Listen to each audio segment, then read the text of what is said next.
அதெல்லாம் இருக்காது. இப்ப கூட்டணியில இருக்கிற இத்தனை ஆண்டுகள்ல திராவிட கட்சிகள் இத்தனை ஆண்டு இருக்குது. திமுக அதிமுக மாதிரி இந்த நாம் தமிழர் கட்சி தமிழ் தேசிய அரசியல் வளருது, எழுச்சி வருது அப்படின்னு இங்க ஒருத்த இல்லை அப்படின்னா இத்தனை ஆண்டு கழிச்சு தமிழ்ல அரசாணை வெளியிடப்படும் அப்படின்னு ஏன் வருது? இந்த நேத்து தான் கட்சி ஆரம்பிச்சு ஆட்சிக்கு வந்திருக்காங்களா? இந்த 4.5 ஆண்டுகள்ல ஏன் தமிழ்ல அரசாணை வரல? ஏன்னா அவன் வளர்றான், அந்த அரசியலின் தேவை அதிகமாகுது. அதானே எல்லாம் நீங்க பேசுனீங்க, முற்போக்கு பேசுனீங்க, பெரியார் பேசுனீங்க, சமூக சீர்திருத்தம், சமநிலை சமூகம், சாதிய தீண்டாமை ஒழிப்பு, ஏற்றத்தாழ்வுகள் மறுப்பு, எல்லாம் தான் பேசுனீங்க. ஆனாலும் ஆதி தமிழ்குடி ஊராட்சி மன்ற தலைவரை வந்தா உட்கார நாற்காலி இல்ல. இந்த நூற்றாண்டுல இவ்வளவு அறிவு வார்ந்த சமூகம்ங்கிறோம், எல்லாம் ஜனம் உள்ளங்கையில உழவு துவச்சு பார்த்துருக்கான். எங்களுக்கு மேல் பகுதியில கோயிலுக்குள்ள கும்பிட இறைக்கு முன்னாடி எங்களுக்கு சமநிலை இல்லை, தனித்தனி சுடுகாடு. இது என்னைக்கு ஒழிக்கிறது சொல்லு? செத்தவண்ணா எங்களை புதைக்க ஒரே இடம் இல்லை, ஒரே குடியிருப்பு இருக்கு, எல்லாரும் ஒன்னா குடியிருக்கிறான். ஆனா செத்தவண்ணா பணத்தை புதைக்க தனித்தனியா வச்சுக்கிற இந்த நிலையை ஒழித்தது இந்த இனத்திலே எங்கள் தலைவன் தான். ஈழத்துல இந்த நிலையை மாத்தி காட்டினார்.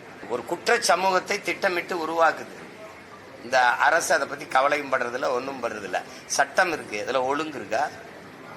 சட்டம் ஒழுங்கு சட்டம் இருக்கு, இதுல ஒழுங்கு இருக்கா? ஒழுங்கு இருக்கா? ஏதாவது ஒரு கேள்விக்கு பதிலாவது சொல்றாங்களா? ஒரு மாநில தன்னாட்சி என்பதே அந்த மாநிலத்தை, அந்த மாநிலத்தின் மகன், அந்த மண்ணின் மகன், அந்த மண்ணை சேர்ந்த அந்த இனத்தின் மகன் ஆள்வதான் முதன்மையான உரிமை. மாநில உரிமையிலே மிக முதன்மையான உரிமை. வந்தேன் போனவெல்லாம் நாட்டை ஆண்டுட்டு எல்லா உரிமையும் பறி கொடுத்துட்டு என் மலையை வெட்டி நீங்க ஒரு கேள்வி கேட்கிற அதுக்கு பதில் சொல்ல மாட்டேங்கிறீங்க. கேரளாவில் மலை இருக்குதா இல்லையா? இருக்குது. மேற்கு தொடர்ச்சி மலையின் தொடக்கம் எங்க? கேரளாவில். கேரளாவுக்கு விளிங்கத்துல துறைமுகம், கேரளாவில் கட்டடங்கள், கேரளாவில் சாலை போடுதல். இதற்கு ஏன் அவர்கள் மலையை வெட்டாமல் கன்னியாகுமரியில் இருக்கிற அந்த என்னுடைய மலையை, மேற்கு தொடர்ச்சி மலையை வெட்டி ஏன் ஏத்தி போகணும்? ஏன் ஏத்திட்டு போகணும்? கர்நாடகால மலை இருக்கா இல்லையா? இருக்கு. அப்ப ஏன் என்னுடைய தருமபுரி கிருஷ்ணகிரியில இருந்த மலையை அவர் யுவராஜ், அந்த பாரவுந்து சங்கத்தின் தலைவர், ஒரு நாள் பெர் டே, ஒரு நாளைக்கு 1,00,000 டன் போகுதுன்ற, 1,00,000 டன் போகுதுன்ற ஒரு நாளைக்கு. அப்படின்னா ஓராண்டு, ஒரு மாசம், ஓராண்டு மழை எங்க இருக்கும்? மழை இல்லைன்னா நிலம் பாலைவனம் ஆயிரும். மழை இல்லாத நிலம் பாலைவனம் தெரியாதா? எந்த அதிகாரத்தில இந்த மலை எங்களை நீங்க வளர்க்க முடியும்? ஒரு அடிப்படை அறிவு தானே இது. என் தம்பி கோபி நாயனா இருக்கு. பகுத்தறிவுங்கிறது என்ன? மலையை வெட்டக்கூடாதா, அது தாயின் முளை மார்பு போல பூமி தாயின் மலை மார்புடான் ஒரு அடிப்படை அறிவு தானே பகுத்தறிவு. அது இல்ல உனக்கு? மனித உடலுக்கு தோல் மாதிரி ஆத்துக்கு மணல், உலகத்தின் தலை சிறந்த நீர் வடிகட்டி நீர் தேக்கி மணல், அது அல்ல கூடாத ஆறு செத்து போகும். இந்த அடிப்படை அறிவு இல்ல உனக்கு? எப்படி வீடு கட்டுறதுன்ற? இத்தனை ஆயிரம் ஆண்டுகளா வாழ்ந்து கோட்டை கட்டி ஆண்ட ஒரு இனம் ஆத்த கொன்னு மலையை நொறுக்கித்தான் கோட்டை கட்டிச்சா? என் பாட்டங்க இத்தனை வீடு, நாங்கெல்லாம் வீடு கட்டி வாழ்ந்தது இந்த நாட்டில் இருக்க ஆத்து மணல் அள்ளி அள்ளி மொத்தமா தின்னா. இந்த மண்ணின் மக்களின் மணல் தேவைக்கு மட்டும்தான் ஆற்று மணல் அள்ளப்பட்டதா? யாரு மனச்சான்றோட பதில் சொல்வா? அரபு நாட்டுல விக்கல, அருகில் இருக்கிற மற்ற மாநிலங்கள்ல விக்கல. இங்க பாலாற்று மணல், இங்க தாமிரபரணி ஆற்று மணல், இங்க மணல் கிடைக்கும் எழுதி வச்சு கேரளா கர்நாடகால விக்கல.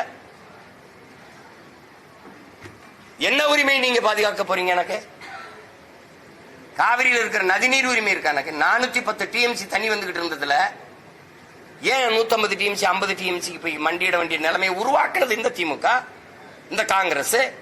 யாருக்கிட்ட கேட்கறீங்க தன்னாட்சி? யார் தரப்போறா? யார் தரப்போறா? சாதிவாரி கணக்கெடுப்பு அது மத்திய அரசு எடுக்கணும். உங்களோட கூட்டணி வச்சிருக்கிற தெலுங்கானால இருக்க காங்கிரஸ் எடுக்குது, கர்நாடகாவில் இருக்கிறது எடுக்குது, எல்லாம் எடுக்குது. நீங்க எடுக்கணும், அது சாட்டி விட்டுறணும். இஸ்லாமிய சிறைக்கைதி அது ஆளுநர் கையெழுத்து பண்ணலாம். அவர் போட மாட்டாருன்னு தெரியுது. அவர் RSS மெம்பர் ஆஃப் RSS. அவர் எப்படி இஸ்லாமிய சிறைக்கைதிக்கு விடுதலைக்கு போடுவாரு?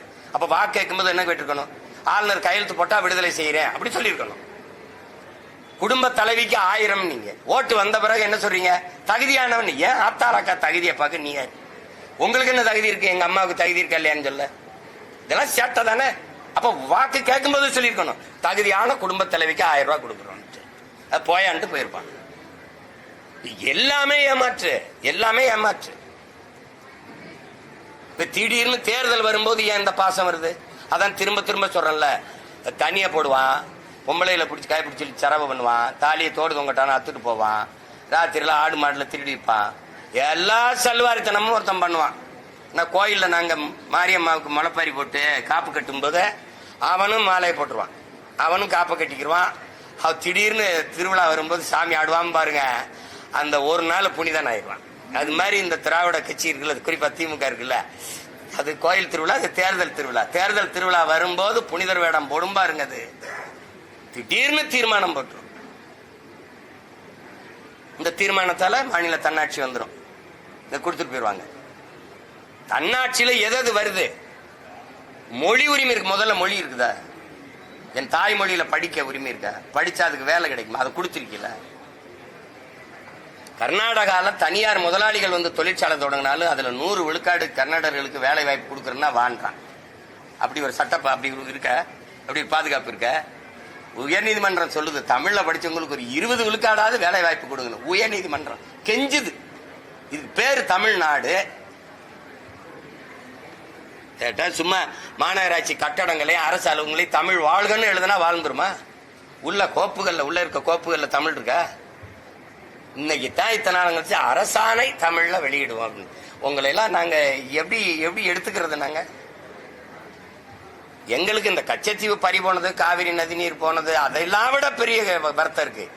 எங்களை நீங்க இந்த பங்காளீஸ்வரம் மாதிரி எங்களை வச்சு காமெடி பண்ணலையும் பரல. அது மாதிரி எங்களை எல்லாம் ஒரு அறவேக்காட்டு பயமக்க, அரசியல் தெளிவு, அறிவுள்ள சுத்தமா அறிவில்லாத மக்கள், அரசியல் தெளிவோ புரிதலோ இல்லாத ஒரு கூட்டம் நினைச்சுக்கிட்டு இப்ப வந்து கச்சத்தீவை மீட்க தீர்மானம்ங்கிறது, இப்ப வந்து இது மாநில தன்னாட்சிக்கு தீர்மானம்ங்கிறது, எங்களை எல்லாம் என்னவா நீங்க கருதிக்கிட்டு வேலை செய்றீங்க? என்னது எப்படி நினைச்சிருக்கீங்க? எங்களை சுத்த பைத்துக்கார பைய மக்கவீங்க. அது ஏதோ பேசுனா அது நாங்கள் அதை தேர்தல் நேரத்தில் பேசணும்ல. கச்சத்தீவை மீட்பிற்கு தீர்மானம், மாநில தன்னாட்சிக்கு தீர்மானம், அது நீட்டு தேர்வுக்கு எதிரான தீர்மானம் படிக்கணும்ல. அதையும் கூட அப்படி மனசுல இருந்து சொல்ல தெரியாது, பார்த்தா படிக்கணும்.